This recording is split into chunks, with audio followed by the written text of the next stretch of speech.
Hello, and welcome to Where Music Meets Science. My name is Scott Laird, and I'm a music instructor at the North Carolina School of Science and Math. In our last lesson, we learned about frequency and octave relationships. In this lesson, we will be focusing on the waves that are generated by a variety of instruments and their unique characteristics. In order to do this, let's begin by looking at a perfect wave. This diagram represents a sine wave. It is a perfect wave. Let's listen to it.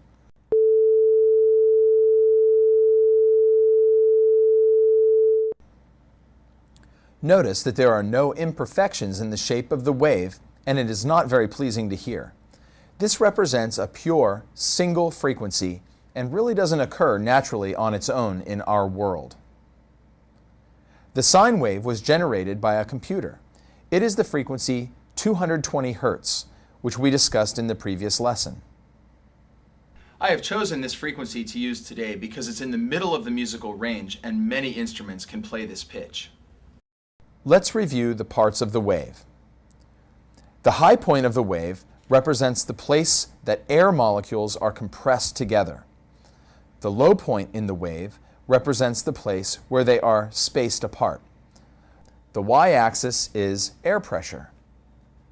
The height of a wave depicts how loud the sound is. Taller waves are louder, shorter waves are quieter. The height or volume of a wave is known as its amplitude. This part of a wave will become very important as we look at the unique qualities of the waves generated by different instruments. If we look at this sine wave in 3D, we see that the only frequency that is represented is 220. There is no amplitude at any other frequency. Now, let's look at the wave that is generated by a cello. Notice that the wave has many more angles and changes than the sine wave. We can see the big portion of the wave moving is at 220, but there are many other changes. What do these represent? Let's take a look at the cello's wave in 3D. Note that there is amplitude represented at a variety of numerical values on the graph. Can you see which frequencies seem to be present? Can you name a few? Is their amplitude the same as the amplitude at 220? Or are they larger or smaller?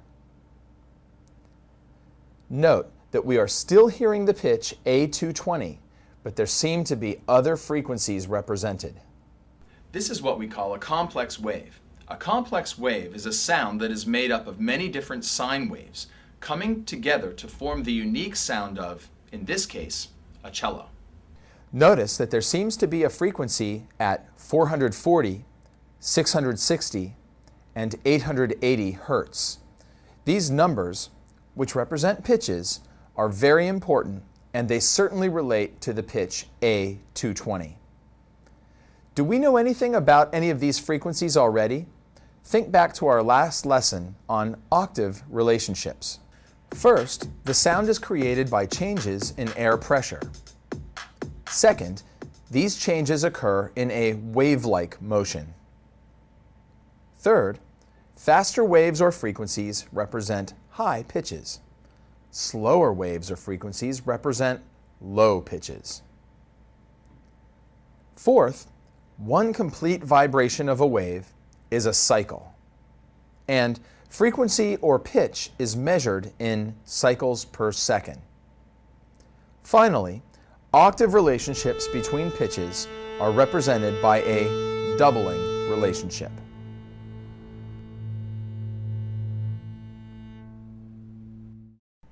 In Lesson 1, we learned that 440 Hertz and 880 Hertz are higher octaves of the pitch A. Octave relationships are represented by a doubling of any frequency. It is important to note that we don't actually perceive these other frequencies that we see in the graph of the cello's note. But these other frequencies and their amplitudes or relative volumes all work together to create the unique sound of every instrument. The frequency that we actually hear is called the fundamental. Note that it is the tallest frequency and the lowest frequency. These other frequencies that show up in a sound wave are known as harmonics. This unique sound of an instrument is also known as its timbre. So, the fundamental and the harmonics that an instrument makes all work together to create its unique sound, or timbre. Let's take a look at the waves of some other instruments and compare their harmonics.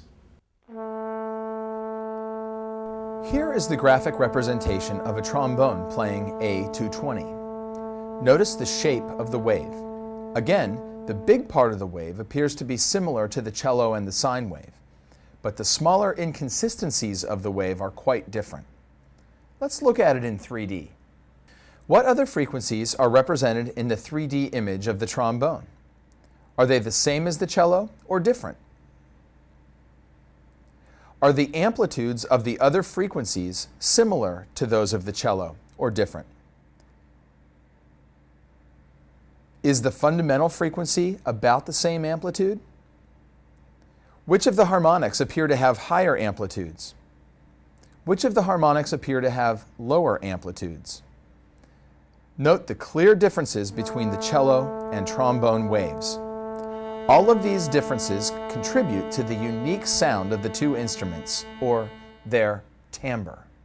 Now, let's look at the wave from another instrument. We can note again, as we look at the graph of the wave and compare it to a sine wave, it is clearly not a sine wave. This complex wave, again, is not the same as the cello or the trombone. Let's take a look at these in 3D.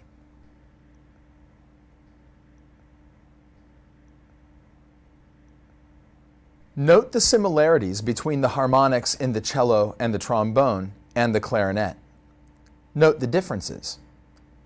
Take a moment to write down one similarity and one difference that you can see.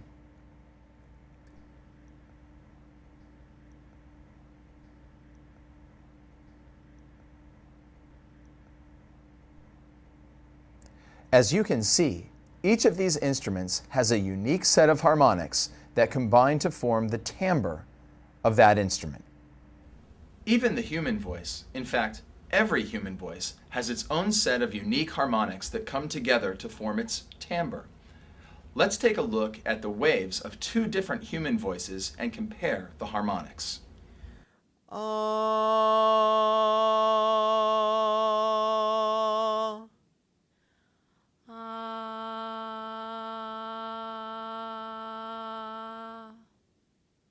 As you can see, even while the singers were singing the same pitch, the waves look very different. Each voice has a unique timbre. So let's review what we've learned in this lesson. First, we learned about sine waves, perfect waves that really don't occur by themselves in nature. These are pure sounds of a single frequency that are usually generated by a computer or some other tone generator. Next, we looked at the waves generated by a cello. We noted that the wave was much more inconsistent than the sine wave. There was definitely more happening in that wave. As we looked at the 3D representation of that wave, we noticed that there were certainly other frequencies in there, namely 440, 660, and 880. And those frequencies had very different amplitudes than the note or pitch that we hear, the fundamental. All sounds that we hear on a daily basis are made up of a variety of sine waves. These are known as complex waves. The note that we identify is known as the fundamental, and the other frequencies that are in the wave are known as the harmonics. These frequencies all work together to form the unique sound of an instrument known as its timbre. As we look at a variety of waves generated by instruments and voices, we can see that the harmonics all come in a variety of amplitudes. These amplitudes are different in every instrument that we studied. In fact, every voice has a unique set of harmonics that work together to give it a unique quality. In our next lesson, we will look at these harmonics and try to find some relationship between harmonics and the notes that we understand and work with on a daily basis as musicians. Thank you for joining me for Where Music Meets Science, Timbre and Complex Waves. I hope that you'll join me again soon for the third lesson of our series, Frequency and Harmonics. For now, so long from the North Carolina School of Science and Math.